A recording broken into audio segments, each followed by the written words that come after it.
대통령 선거에 나가셨던 분이 지금 바로 서울시장에 나간다. 그건 저는 불가능하다고 생각합니다.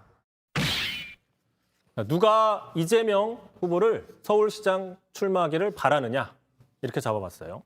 그럴세요.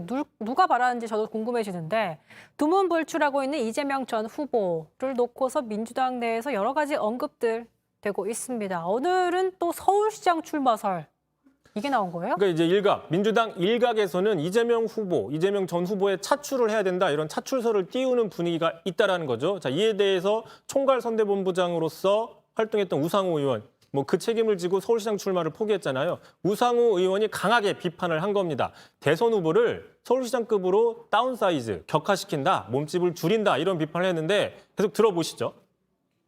그런 이야기가 당내에 있긴 있습니까? 없습니다. 현재는? 김어준 총수 때 처음 들었습니다. 야. 아무리 후보가 없다고 네. 대통령 후보로 직전에 나가셨던 분을 서울시장으로 나가라는 게 말이 됩니까?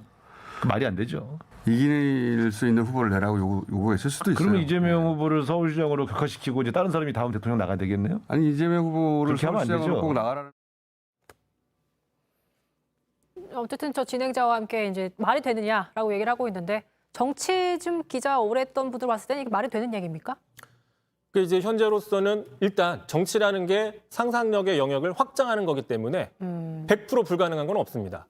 0% 확실한 것도 없지만 좀 더 봐야 되지만 현재 기준으로는 이제 이재명 전 후보가 서울시장에 나오는 것은 명분도 없고 실현 가능성도 없다. 이렇게 분석이 많이 있는 겁니다. 알겠습니다. 어쨌든 1.07%포인트 역대 최소 차이로 패배했기 때문에 당 안팎에서 책임론보다는 역할론에 좀 무게를 싣고 있습니다. 0.7%포인트 차이였죠.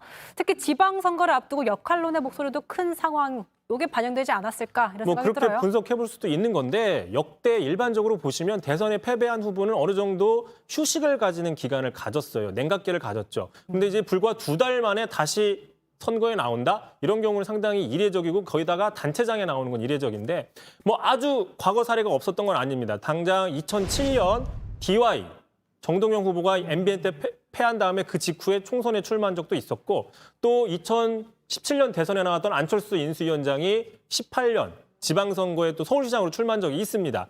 하지만 이 두 사례는 전부 다 500만 표 이상의 완패를 해가지고 당의 어떤 존립 기반이 힘들 때 당을 살리기 위해서 나왔다거나 안철수 인수위원장처럼 제3지대에서 어떤 존재감을 위해서 다시 도전한 이런 측면이 있는 거고요. 지금 이재명 후보 같은 경우에는 당의 존립 기반이 흔들리는 상황은 아니지 않습니까?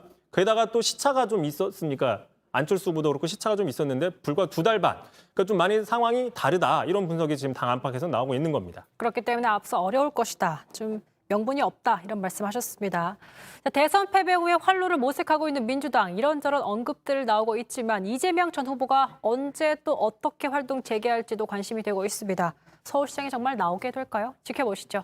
이성대 뉴스 설계 여기까지 하죠. 수고하셨습니다. 너무 쉽게